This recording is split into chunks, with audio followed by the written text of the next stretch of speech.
जय हिंद दोस्तों। इस नए वीडियो में आपका फिर से स्वागत है।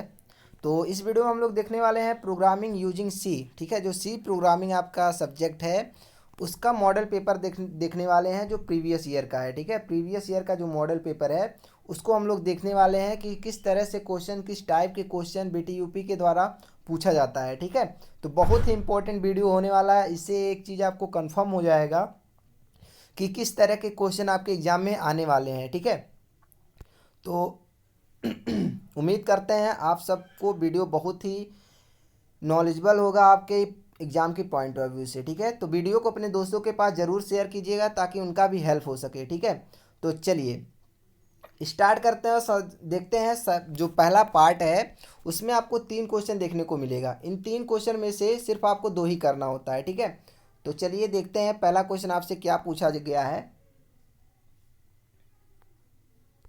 यहाँ पे देखिए, फर्स्ट पार्ट में आपका जो पहला क्वेश्चन है वो पूछा जा रहा है what is flow chart, explain with example. ठीक है, फ्लो चार्ट क्या होता है, एग्जाम्पल के साथ इसको समझाना है। अगला क्वेश्चन आपसे पूछा जा सकता है explain relational and logical operators in C. C programming में जो रिलेशनल और लॉजिकल ऑपरेटर्स होते हैं उसको एक्सप्लेन करना है कि क्या होते हैं। ठीक है, अगला क्वेश्चन आपसे पूछा जा सकता है explain constant and variable in C. ठीक है, जो सी प्रोग्रामिंग है आपका उसमें कांस्टेंट और वेरिएबल्स क्या होते हैं इसके बारे में आपको एक्सप्लेन कर देना है। ठीक है, तो इस तरह से इस टाइप के क्वेश्चन आपके प्रीवियस ईयर में पूछे गए हैं प्रोग्रामिंग का। ठीक है, जो प्रोग्रामिंग सी आपका सब्जेक्ट है उसके उससे इस तरह के आपके क्वेश्चन पूछे जा चुके हैं। ठीक है, चलिए अगला देखते हैं। अगले पार्ट में भी आपको 3 क्वेश्चन देखने को मिलेगा जिसमें से सिर्फ आपको 2 ही करने हैं। तो देख लेते हैं कौन सा क्वेश्चन पूछा है। What is type of casting, explain it's type with example. ठीक है, तो जो कास्टिंग के टाइप्स होते हैं क्या होते हैं और इसके टाइप्स को एक्सप्लेन करना है एग्जाम्पल के साथ। ठीक है, चलिए जो अगला क्वेश्चन आपसे पूछा जा सकता है इस तरह से भी पूछा जा सकता है define break, continue and go to statement in सी।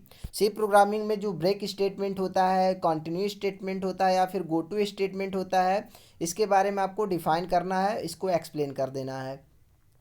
अगला आपका क्वेश्चन पूछा गया था explain switch case with example. तो स्विच केस स्टेटमेंट क्या होता है एग्जाम्पल के साथ इसको समझाना था। ठीक है, तो आप देख सकते हैं इस तरह के कुछ आपके जो क्वेश्चन है वो पूछे गए हैं प्रीवियस ईयर में। ठीक है, अगले पार्ट में भी आपको 3 क्वेश्चन देखने को मिलेगा। इन 3 क्वेश्चन में से सिर्फ आपको 2 ही करना है। तो फर्स्ट आपका क्वेश्चन जो पूछा गया था एक्सप्लेन पॉइंटर्स इन सी।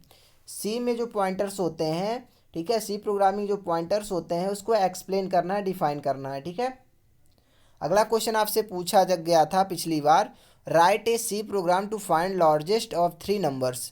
तो यहाँ पे देखेंगे कि हर एक पार्ट में आपको एक एक प्रोग्राम लिखने के लिए ज़रूर देगा। ठीक है, कम से कम आपके पेपर में 2 या 3 प्रोग्राम लिखने के लिए ज़रूर देगा। ठीक है, तो आप वो लोग प्रोग्राम अच्छे से करके जाइएगा, प्रैक्टिस करके जाइएगा। नंबर बहुत अच्छा मिलता है सी प्रोग्रामिंग में, घबराने की बात नहीं है, बढ़िया बढ़िया नंबर आपको मिलता है। ठीक है, तो 3 नंबर आप अगर आपके पास है उसमें लार्जेस्ट नंबर को फाइंड करना है तो उसके लिए सी प्रोग्राम लिखना होगा। ठीक है, अगला क्वेश्चन पूछा गया था differentiate between while and do while loop. While loop और डू वाइल लूप के बीच में आपको डिफरेंस लिखने के लिए भी पूछा जा चुका है क्वेश्चन। ठीक है, अगला क्वेश्चन पूछा गया था, क्या पूछा गया था अगले पार्ट में। अगले पार्ट में भी आपको 3 क्वेश्चन देखने को मिलेगा, इसमें भी आपको 2 ही करना होता है। ठीक है, इसमें जो फर्स्ट क्वेश्चन पूछा गया था differentiate between global and local variable. ठीक है, जो लोकल और ग्लोबल वेरिएबल्स होते हैं उनके बीच में आपको डिफ्रेंशिएट करना है, उनको उनके बीच में डिफरेंस लिखना है। ठीक है, अगला क्वेश्चन पूछा गया था write a C program to find the factorial of a number. किसी नंबर का फैक्टोरियल अगर आप फाइंड करना है तो उसके लिए सी प्रोग्राम में सी प्रोग्रामिंग कैसे करेंगे। ठीक है, सी में उसके प्रोग्राम को कैसे रन कराएंगे। ठीक है, ये आपको लिखना है।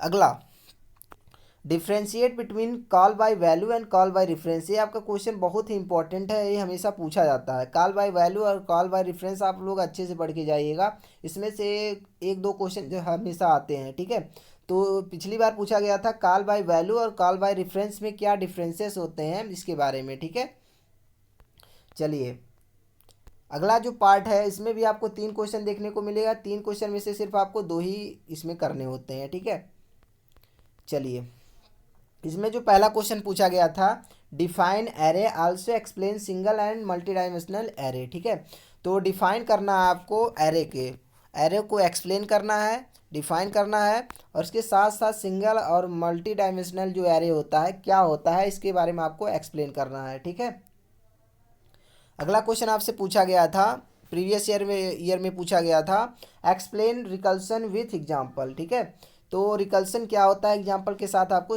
एक्सप्लेन करना था। अगला क्वेश्चन पूछा गया था, write a C program to find the transpose of a matrix.